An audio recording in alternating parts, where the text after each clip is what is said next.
Solo दोस्तों, मैं हूँ एक और स्वागत है आपका एक्वाग्री में। तो आज की वीडियो में बात करेंगे आम के पेड़। आम के पेड़ इतने मस्त क्यों होते हैं और आम के पेड़ कैसे होते हैं, आम का पेड़ का इकोसिस्टम कैसा है और आम का पेड़ इवॉल्व कैसे किया। तो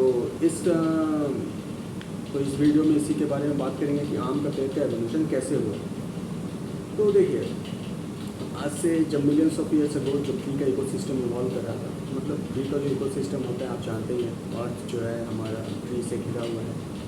और अर्थ में दो तरीके के इकोसिस्टम होते हैं, एक होता है एनिमल इकोसिस्टम, एक होता है ट्री इकोसिस्टम। एनिमल्स जो होते हैं वो ऑक्सीजन प्रोड्यूस करते हैं और जो ट्रीज़ होते हैं वो CO2 प्रोड्यूस करते हैं। और जो ट्रीज़ होते हैं वो CO2 प्रोड्यूस करते हैं, ठीक है। तो जो ट्रीज़ होते हैं वो तो CO2 प्रोड्यूस करते हैं। अब देखिए, अब अर्थ का जो इकोसिस्टम है उसमें बस ये नहीं है CO2 और ऑक्सीजन। ऐसा नहीं है कि अगर ऐसा होता है कि ट्रीज़ ये प्रोड्यूस कर रहे हैं और एनिमल्स ऑक्सीजन प्रोड्यूस कर रहे हैं और दोनों इकोसिस्टम एक साथ काम कर रहे हैं। मगर आप एक चीज़ नोटिस कीजिएगा कि इन्वायरमेंट में बहुत ज़्यादा नाइट्रोजन भी होता है। वो नाइट्रोजन का क्या काम है, कभी आपने नोटिस किया कि नाइट्रोजन का क्या काम है? तो देखिए, जो भी नाइट्रोजन होता है एटमॉस्फेयर में, जो भी नाइट्रोजन होता है एटमॉस्फेयर में, मतलब हमारे अर्थ के एटमॉस्फेयर में जो भी नाइट्रोजन है वो तो क्या बोलते हैं, एक तरीके से ऐसा गैस है कि जो कि यूज़ में नहीं आता। मगर ऐसा नहीं है। मोस्ट ऑफ द, अगर आपको केमिकल्स देखना हो, मतलब अगर मोस्ट ऑफ द केमिकल्स हो, तो जब कोई भी हमारी ही बॉडी जब एयर को इनहेल करती है, चाहे ट्रीज फोटोसिंथेसिस प्रोसेस करती है, तो उस केस में वो नाइट्रोजन भी इनहेल करती है। और जब नाइट्रोजन इनहेल करती है तो नाइट्रोजन इनहेल करके बॉडी के डिफरेंट चीज़ों के साथ रिएक्शन होता है और रिएक्शन करके केमिकल्स प्रोड्यूस होते हैं। और वो जो केमिकल्स होते हैं वो हमारे बॉडी में होते हैं, ट्रीज़ में होते हैं। बहुत सारे ऐसे ट्रीज़ हैं जिसमें वो केमिकल्स होते हैं। इसीलिए आप देखिएगा जो पत्तियों का कलर है, ये सब है, ये सब आपका CO2 और बस ऑक्सीजन से डिसाइड नहीं होता। ये जो हमारे इन्वायरमेंट में नाइट्रोजन है वो मिक्स होकर उसका ट्रीज़ का कलर और ये सब प्रोड्यूस करता है, वो नाइट्रोजन है। और ऐसा नहीं है कि जो क्या बोलते हैं, जो ट्रीज़ हैं और जो एनिमल्स हैं वो नाइट्रोजन पे डिपेंड नहीं करते हैं। अर्थ का जो सरफेस है वो भी नाइट्रोजन पे डिपेंड करता है, क्योंकि अर्थ का जो सरफेस है वो भी नाइट्रोजन पे डिपेंड करता है। अर्थ का सरफेस नाइट्रोजन पे इसलिए डिपेंड करता है क्योंकि जो अर्थ है, मान लीजिए कोई पत्तियाँ ऊपर से गिरती है, कोई भी जंगल में चले जाइए अगर मिलियंस ऑफ ईयर्स से हो, ठीक है, और किसी जंगल में एंटर कीजिए फॉर द फर्स्ट टाइम, और जब आप जंगल में एंटर कीजिएगा फॉर द फर्स्ट टाइम तो आपको क्या फील होगा? जो मॉर्निंग का टाइम है, सुबह का टाइम है, एकदम सुबह सुबह पहली बार जंगल में जा रहे हैं और हल्का सा लाइट है और आप जंगल के अंदर जा रहे हैं और सामने आपको मीन्स बहुत घना जंगल दिख रहा है और घने जंगल में आपको बहुत सारे पेड़ दिख रहे हैं, पूरा कोहरा छाया हुआ है। और वैसे इन्वायरमेंट में आपको कैसा फील होगा? ऐसा लगेगा कि जन्नत में आ गए, एकदम जन्नत, मस्त सा जन्नत में। मगर आप जब भी किसी भी, ये तो एक ऐसे में बोल रहा था, मगर आप जब भी किसी जंगल में एंटर कीजिएगा ना, तो सबसे पहले आप जो नोटिस कीजिएगा वो नीचे का ग्राउंड सरफेस नोटिस कीजिएगा, जो कि ये होता है पत्तियों का होता है और ग्रासेस का होता है। और जब भी किसी डेंस फॉरेस्ट में जाइएगा ना, सबसे ज़्यादा पत्तियाँ आपको वहीं पर मिलेंगी। तो जो पत्तियाँ हैं, तो जो पत्तियाँ होती हैं ना, वो ऐसा नहीं है ना कि वो पत्तियाँ जो होती है वो वेस्ट हो जाता है। जो पत्तियाँ होती है वो आपका क्या बोलते हैं, इन्वायरमेंट के ऑक्सीजन और CO2 के साथ रिएक्शन होता है, नाइट्रोजन के साथ रिएक्शन होता है, पत्तियाँ धीरे धीरे डिकम्पोज होना चालू होकर एक ही सरफेस बनाती है, एक फर्टिलाइज सरफेस बनाती है। अब वो जो फर्टिलाइज सरफेस है आपको रेन फॉरेस्ट में मिलेगा। मान लीजिए किसी रेन फॉरेस्ट में चले जाइए तो रेन फॉरेस्ट में वो मिलेगा नहीं मिलेगा। मान लीजिए किसी माउंटेन्स पे चले जाइए तो वो आपको सरफेस मिलेगा, पत्तियाँ गिरेंगी ऐसे उड़ के इधर उधर चली जाएंगी, मिलेगा नहीं।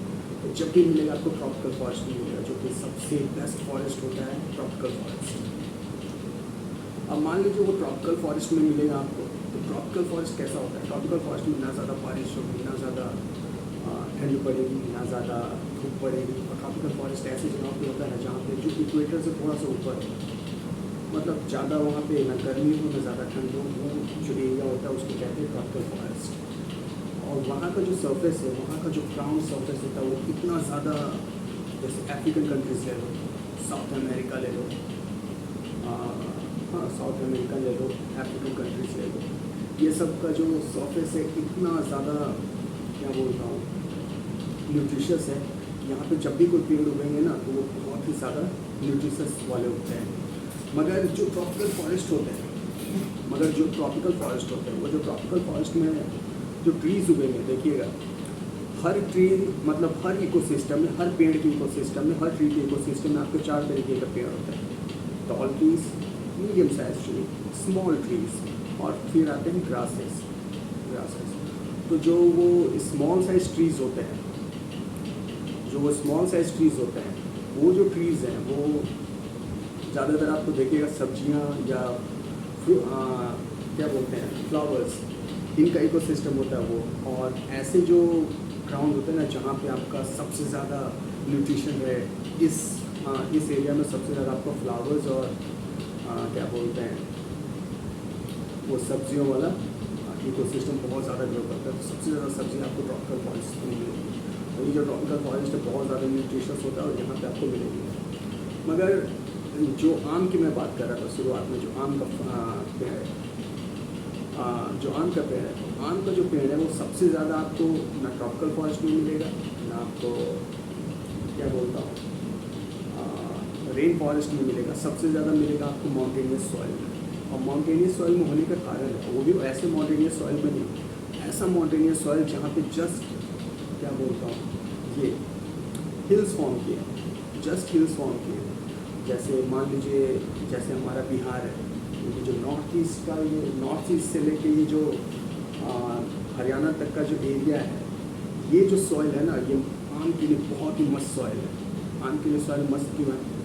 तो देखिए जो ये जो सॉइल होता है ना, ये हमेशा धीरे धीरे ऊपर उठते हैं माउंटेन वाले एरिया पे, और ये जो सॉइल होता है ना, इसमें सबसे ज़्यादा न्यूट्रिशन होता है। क्योंकि हमारा जो, और देखिएगा एक और चीज़ इस रीज़न का नोटिस कीजिए, यहाँ पे गंगा नदी है, बहुत ही मस्त गंगा नदी है।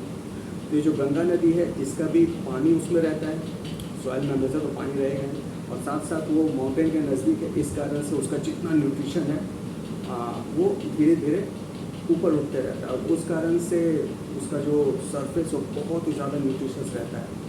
और इस सरफेस में सबसे ज़्यादा मैंगो प्लांटेशन होता है, और सबसे ज़्यादा मैंगो इसी एरिया में रहते हैं। तो अभी तो बिहार में या इंडिया के इस रीजन में उतना ज़्यादा मतलब फॉरेस्टेशन नहीं है, मगर अगर आप अफ्रीकन कंट्रीज़ देख लो, बहुत सारे ऐसे ट्रॉपिकल जंगल देख लो जहाँ पे बहुत सारा फॉरेस्टेशन होता था, पहले फॉरेस्टेशन था।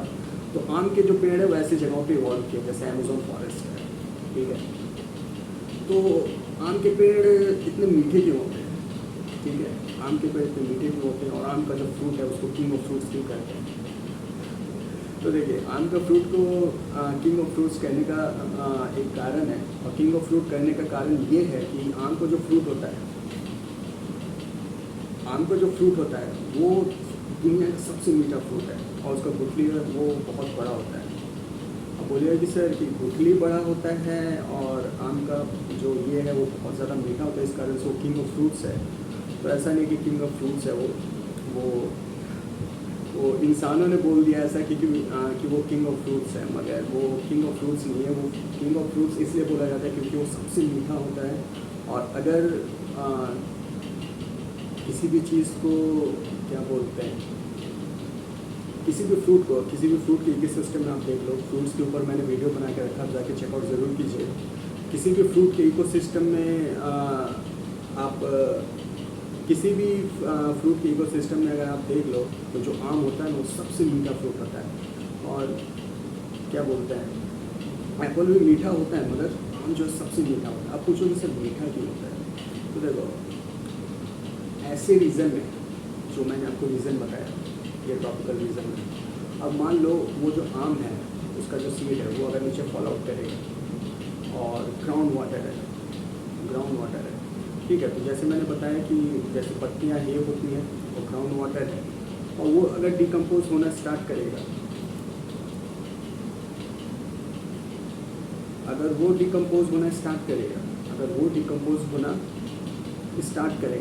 ठीक है, वो डिकम्पोज होना स्टार्ट करेगा। वैसे फॉरेस्ट में जहाँ पे बहुत हल्का सा ठंड है, ठीक है, ज़्यादा गर्मी है, ये है वो है, तो तो डिकम्पोज बहुत जल्दी होगा। डिकम्पोज जल्दी होने के कारण ये होगा कि वो जो आम है उसका जो पल्प है बहुत ज़्यादा शुगरी होता है।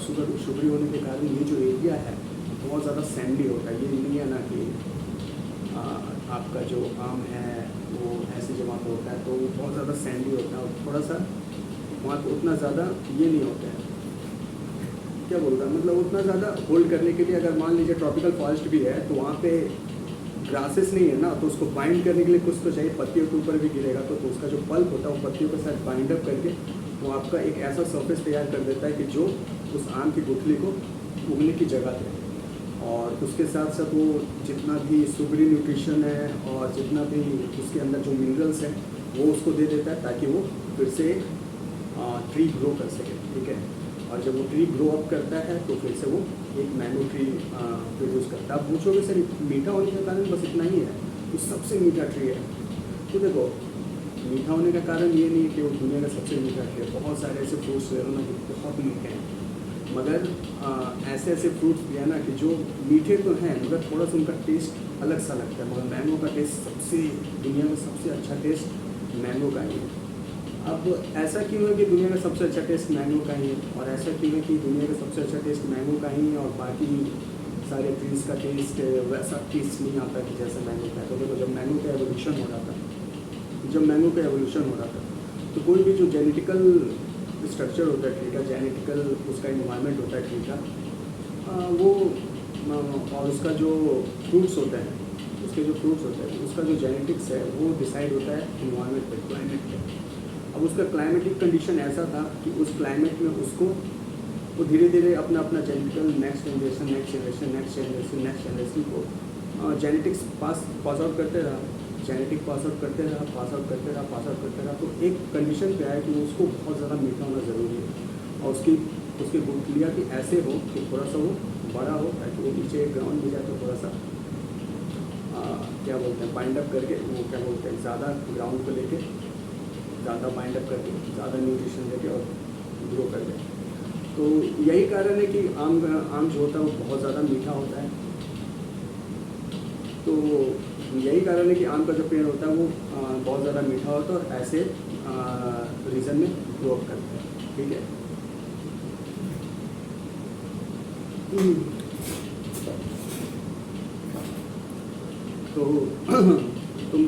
तो इसीलिए मैं सोचा कि चलो आप लोगों से थोड़ा सा बात कर लो ऐसी कैजुअली और बता दो कि आम का इन्वायरमेंट कैसा होता है और आम के पेड़ कैसे ग्रो करते हैं और आम के पेड़ जो है वो कैसे इवॉल्व किए एवोल्यूशन के साथ। क्योंकि जो ट्री का इको सिस्टम है ना उसमें बस एक ट्री नहीं है।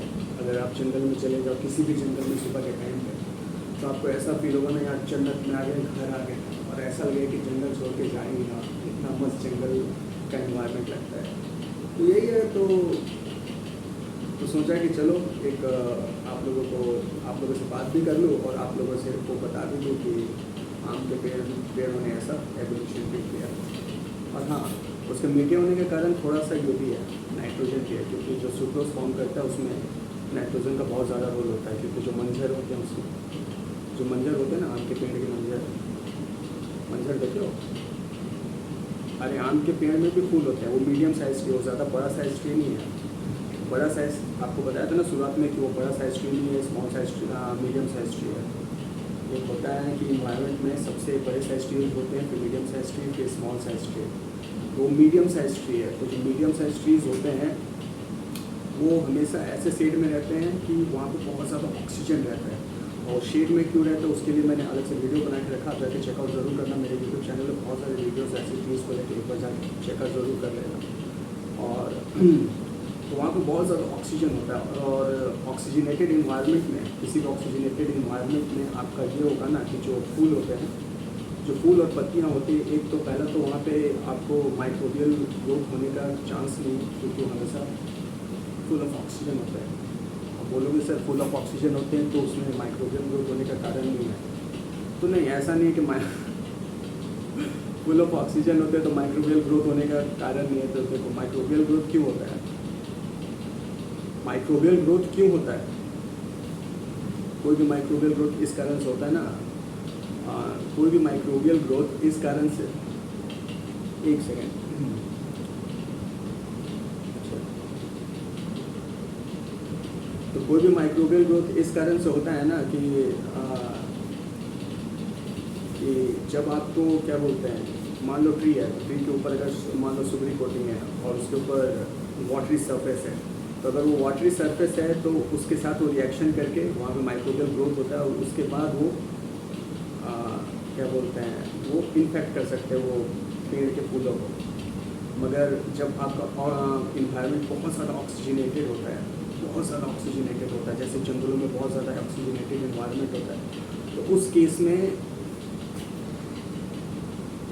केस में ऑक्सीजनेटेड इन्वायरमेंट होने के कारण जो वाटर मॉलिक्यूल्स होते हैं, जब वो ऊपर राइज अप करते हैं ना, जो वाटर वेपर्स होते हैं, जो धूप गिरते हैं, वो सब वाटर वेपर्स होते हैं, जो सुबह के टाइम पे जो मिस्ट होता है, वो मिस्ट आपका हमेशा ऑक्सीजन के साथ मिलके उसको एक सरफेस तैयार करता है। वो देखिएगा फॉग जैसा लगेगा, वो क्या बोलता हूँ, धुंध जैसा लगेगा, तो धुंध का सरफेस तैयार करता है और धुंध के सरफेस में आपका इंसेक्ट फ्लाई नहीं कर सकते, इंसेक्ट नहीं जाके उसको खाएंगे और उस धुंध के इन्वायरमेंट में हमेशा वो जो मंजर होता है वो हमेशा प्रोटेक्टेड रहता है।